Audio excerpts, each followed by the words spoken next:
اگر آپ یہاں ٹھہرے رہیں تو اس کی بد زبانی سے آپ کو تکلیف پہنچے گی۔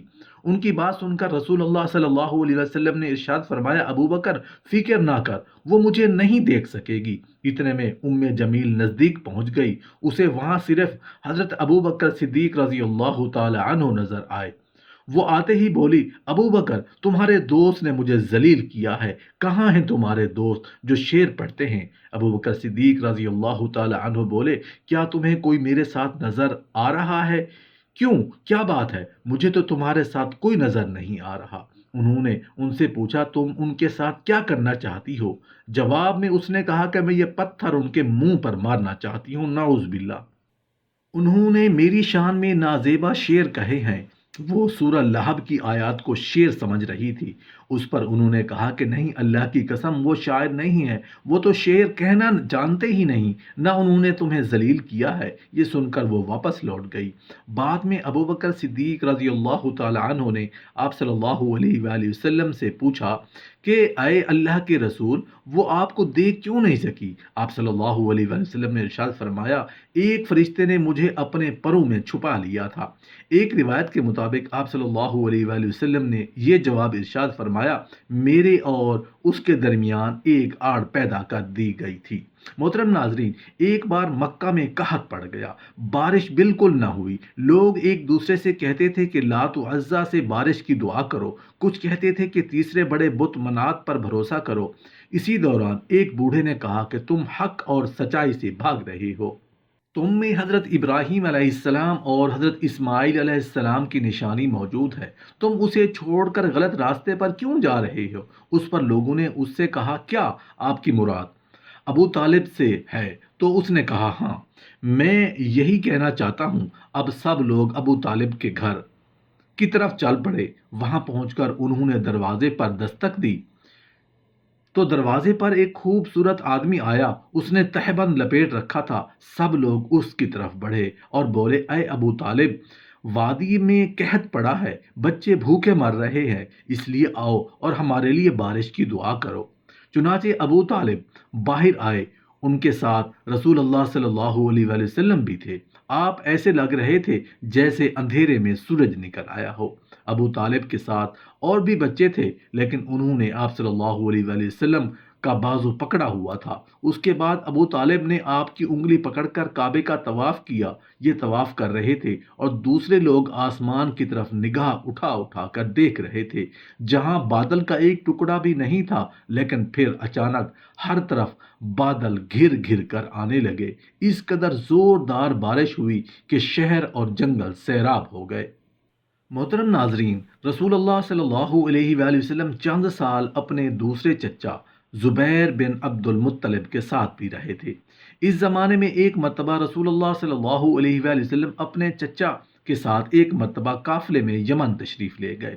راستے میں ایک وادی سے گزر ہوا۔ اس وادی میں ایک سرکش اونٹ رہتا تھا، گزرنے والوں کا راستہ روک لیتا تھا، مگر جو ہی اس نے رسول اللہ صلی اللہ علیہ وآلہ وسلم کو دیکھا تو فوراً بیٹھ گیا، منہ سے اپنی چھاتی رگڑنے لگا۔ آپ صلی اللہ علیہ وآلہ وسلم اپنے اونٹ سے اتر کر اس پر سوار ہو گئے۔ اب وہ اونٹ آپ کو لے کر چلا اور وادی کے پار تک لے گیا۔ اس کے بعد آپ نے اونٹ کو چھوڑ دیا۔ یہ قافلہ جب سفر سے واپس لوٹا تو اس قافلے کا ایسی وادی سے گزر ہوا جو طوفانی پانی سے بھری ہوئی تھی، پانی موجیں مار رہا تھا۔ یہ دیکھ کر آپ صلی اللہ علیہ وآلہ وسلم نے قافلے والوں سے فرمایا، میرے پیچھے پیچھے آؤ۔ پھر آپ صلی اللہ علیہ وآلہ وسلم اطمینان سے وادی میں داخل ہو گئے۔ باقی لوگ بھی آپ کے پیچھے تھے۔ اللہ رب العزت نے اپنی قدرت سے پانی خشک کر دیا اور آپ پورے قافلے کو لیے پار ہو گئے۔ قافلہ مکہ پہنچا تو لوگوں نے یہ حیرت ناک واقعہ بیان کیے۔ لوگ سن کر بول اٹھے کہ اس لڑکے کی تو کچھ شان ہی نرالی ہے۔